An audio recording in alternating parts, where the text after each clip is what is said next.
Hello everyone and welcome to Walser Auto Campus. My name is Alex Davis and today you are joining me in the stunning Client Experience Center here at BMW Wichita, where I am joined by the brand new 2022 BMW i4. Now, some of you might be saying, well, that's just a 4 Series. It kind of is, but a rather interesting 4 Series at that, because this one is full electric.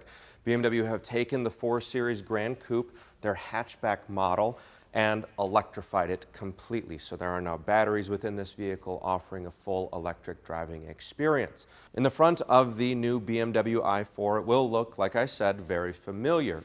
Again, body of a 4 Series Gran Coupe, but a couple of differences for you to be able to spot an electric car. So of course we'll have BMW's signature blue ring around their emblem here. Very traditional for BMW to do that for their electric or hybrid cars. And then the front grille is going to be your main distinct feature. That is going to optionally have the fixed grille here with no outlets, and then a little bit more outlet here to get more air underneath the vehicle. And of course you have your I logo just here to let you know that this is the electric offering. Other than that, this is typically going to be a little bit more dark tinted here than the 4 Series Gran Coupe. The 4 Series Gran Coupe is going to offer more of a polished grille, but this will be your main feature, letting you know that this is the electric offering. And then of course over here we're missing a couple of air intakes that the 4 Series Gran Coupe traditionally offers, because once again we don't need air going to an engine, we simply just need air moving in, around, and under the vehicle. So that is how you're going to be able to tell the difference between the i4 and the 4 Series Gran Coupe. Let's move on over to the side, past the wonderful headlights. I always have liked their very aggressive kind of eyebrow headlights. And then on the side, where you'll notice a couple of other changes.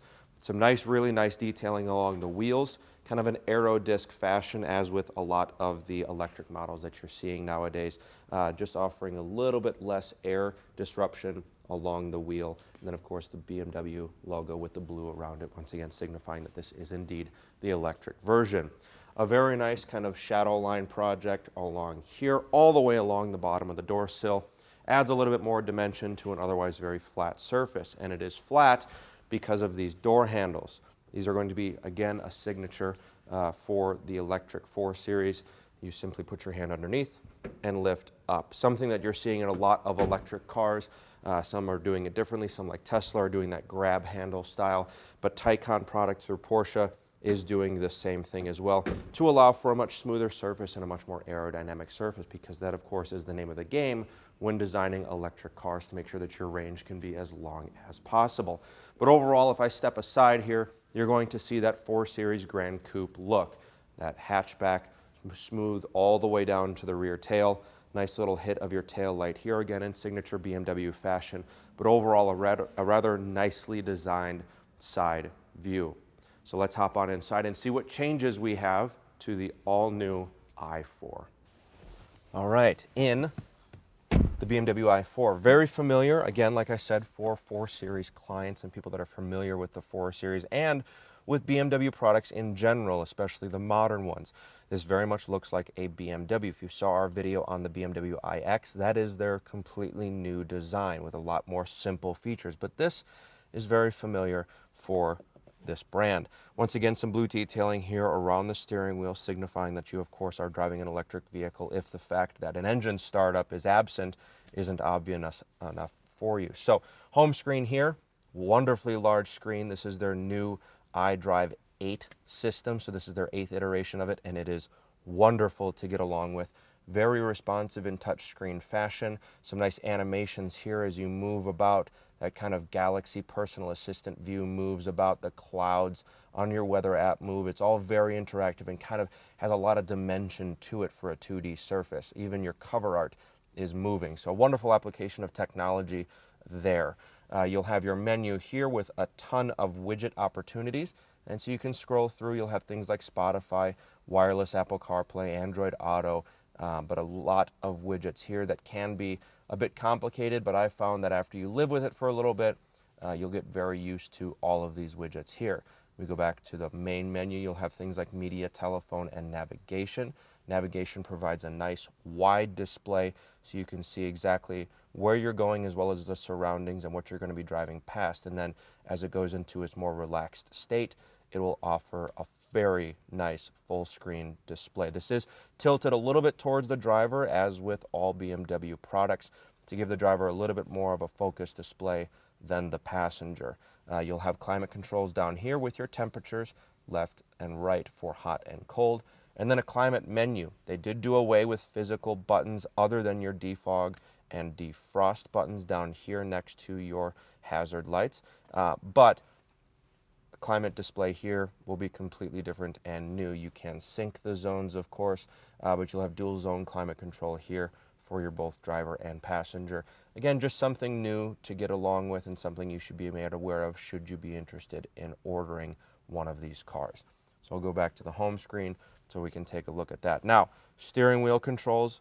Left side will be for your cruise control settings, and the right side will be for entertainment, as well as any options for your main display here. And so you can change your radio station there. You can move through this content display, your heads-up display as well. So you have navigation here as well. If I were to turn the vehicle on, very nice animated sound. A couple of bongs letting me know that the vehicle is on and the car door is open, which is totally fine. But a wonderfully design display here. If I were to move the steering wheel up just a little bit, be able to see it a little bit better there. But you'll have navigation. You can also scroll through media, and so you can change your radio station just here. You can even change your radio station on the heads-up display if you have that already involved in whatever you're doing. And so a rather interesting way to move about the technology and scroll through your navigation displays, your kilowatts per hour. Right now I am using some kilowatts per hour because the AC is on, but if I turn that off, kilowatts per hour usage will then go down just like that. So apparently you use 1 kilowatt per hour to run it at fan speed 1 on the low setting. All very cool stuff, but as we're idling, it'll even tell me right now how much I'm using. But you'll have your speedo here on the left, and then your power usage here on the right. This is our rear-wheel drive offering. This is the 40 version. The 50 will offer the all-wheel drive with 540 horsepower. This rear-wheel drive offering will be about 355 horsepower. On the bottom here, you'll have your battery percentage on the far left, easy access, easy to see. Your time, it is 11:11 a.m. right now. Your speed limit, the individuals sitting in the seats, and if their seatbelts are buckled, so a good safety there. Your gear, the fact that the vehicle is ready for gear or entry, and then your specific range. Right now at 86%, we do have 250 miles of range. That will go upwards of 300 miles per charge. So a very useful car to get around town in and even take a couple of road trips. Their electrification system is expanding constantly, so a lot of the charge points that weren't there in the past will be there now and moving forward in the future. But overall, very easy to get along with. If we were to move down, you do have entertainment options for your next track or previous track there, along with a knurled switch for your volume. And then if we open this up, kind of slides back rather nicely. You do have a wireless charger back here, a USB port, not a USB-C port, but a USB port, and then your 12-volt power outlet just here with 2 cup holders. Other than that, this is very traditional 4 Series, where you'll have your hard buttons for media, home, and map, as well as your iDrive here for any adjustments that you want to make if you don't want to use the touchscreen. A couple of ways that you're going to differentiate this car in addition to the steering wheel will be the blue start-stop button, as well as the blue trim around your gear selector here. You'll have your Eco Pro mode, your Comfort, as well as your Sport modes, and those will actually change your gauge cluster as well. So if I'm in Comfort, the gauge cluster will be this nice kind of sand pink color. If I go to Eco Pro, everything changes and you have a blue color. And then Sport, of course, will give that traditional tighter display, a more ready approach, and a little bit of red and blue. So a very wonderful use of technology and changing the entire appearance of the car by the touch of one button. But overall, the rest of it is very 4 Series and very familiar and very car-like. Sometimes when you get in these electric cars, they feel more like a computer and less like a car. This one is very much just like a traditional car, so very familiar for use. So let's hop in the back seat and see what size is like for a person like me. All right, the back of the i4. Very nice place to be. Decent amount of legroom for a coupe sedan. Headroom, decent. I'd be fine in here for probably up to about an hour of drive time. I'm 6'1" 3/4", can't legally say I'm 6'2". But a very nice place to be. We do have color matched seat belts, which is a very nice touch rather than the black, so I think that works rather well. As far as interior design quality, of course, it's a BMW. It's very, very nice in here. You will have climate controls back here for the rear occupants, as well as 2 USB-C ports. So interesting that they put a traditional USB-A port up front, but the USB-C is back here. Don't quite know why they did that, but they did. With the door closed, still plenty of room. You have quite a nice armrest and ambient lighting, of course, running here, and some nice bright work aluminum. Again, very BMW quality. If I were to put this down, of course, you will have an armrest at a very wonderful height, and then a couple of cup holders that pop up as well. So very usable back here. And then the center seat actually does fold down independently, so you can still operate as a 4-person vehicle with some cargo coming through the middle if you need to. I do like that they've gotten into more of this design rather than the traditional 60-40 split where you have to sacrifice one entire seat. This is a much more easy way of getting along with a sedan product. So I'm very excited that they decided to do that. But let's check out the trunk space and see what that has to offer. So the rear end of the 2022 BMW i4 is once again going to be very familiar. It's going to remind you a lot of that 4 Series Gran Coupe. However, a couple of differences, as always, to let you know that this is the electric version. You'll of course have the blue ring around the BMW logo, signifying that this is the electric car.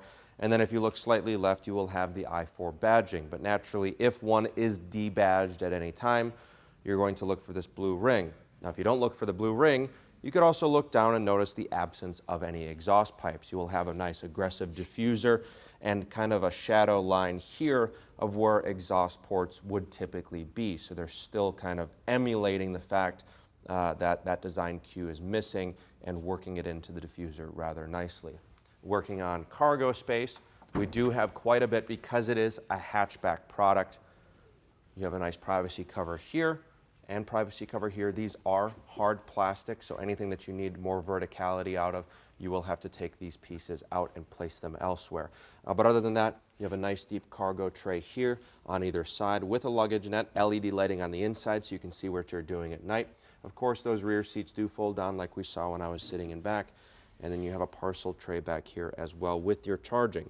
When you own this vehicle, most likely this will be staying at home, as you do have a lot of access to public chargers, so that would be removed. And then you can put anything in there that you might need to. If you want to put in some water bottles and a safety vest if you ever are on the side of the road with a flat tire or something like that, that would be a very nice place to put that. Otherwise, it can be used for extra storage on a longer journey. But a very well-appointed trunk, actually, with a lot of nice lighting that you can see. And it is a power trunk as well. You can lock the vehicle using these buttons as well, so you could simply lock it and walk away with your products and not have to worry about turning around or taking the key out of your pocket to then lock your BMW i4. So that was a very quick introduction into the 2022 BMW i4. I do hope that you enjoyed the video, and I appreciate you taking the time. As I mentioned, a lot of familiar things because this is, or once was, a 4 Series Gran Coupe that BMW has electrified, and I think they did a wonderful job. I am very excited to drive it, and I hope you are as well. Do let anybody here, any of the client experience specialists here at BMW Wichita, know if you have any questions about this vehicle or any upcoming BMW product or even past gen BMW products. They are a wealth of knowledge and more than ready to assist you with anything that you might need.